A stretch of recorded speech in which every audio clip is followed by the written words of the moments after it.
ખેડા લોકસભા બેઠકથી કોંગ્રેસે બિમલ શાહને ટિકિટ આપતા ખેડા કોંગ્રેસમાં ભડકો થયો છે। કપડવંજના કોંગી ધારાસભ્ય કાળુભાઈ ડાભીએ સમર્થકો અને કોંગ્રેસના પ્રાથમિક સભ્યપદેથી રાજીનામું આપ્યું છે। તેઓએ પ્રદેશ કોંગ્રેસ પ્રમુખ અમિત ચાવડાને પત્ર લખીને જાણ કરી।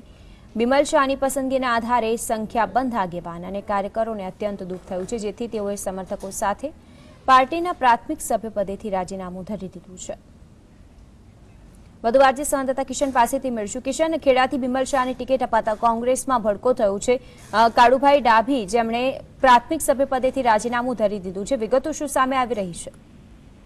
ખેડા બેઠક પર બે ઉમેદવાર છે તે પ્રબળ દાવેદાર હતા, એક કાળુભાઈ ડાભી અને બિમલ શાહ। એમાં બિમલ શાહને કોંગ્રેસ દ્વારા ટિકિટ અપાતા જે ધારાસભ્ય છે તેમને પોતાનો બળાપો કાઢ્યો છે। પાર્ટીમાં પોતે કોંગ્રેસ સભ્યપદેથી રાજીનામું આપી દીધું છે અને તેના માટે થઈને કોંગ્રેસના પ્રદેશ પ્રમુખ અમિત ચાવડાને પત્ર લખી અને પોતાનું રાજીનામું મોકલી આપ્યું છે। કારણ કે જે રીતે વિમલસિંહને ટિકિટ આપવામાં આવી છે તેને લઈને તેઓ કહ્યું છે કે મને ખૂબ જ દુઃખ થયું છે, મારા કાર્યકર્તાઓમાં પણ ઘણી નિરાશા છે। માનસી, આ કોઈ નવી વાત નથી।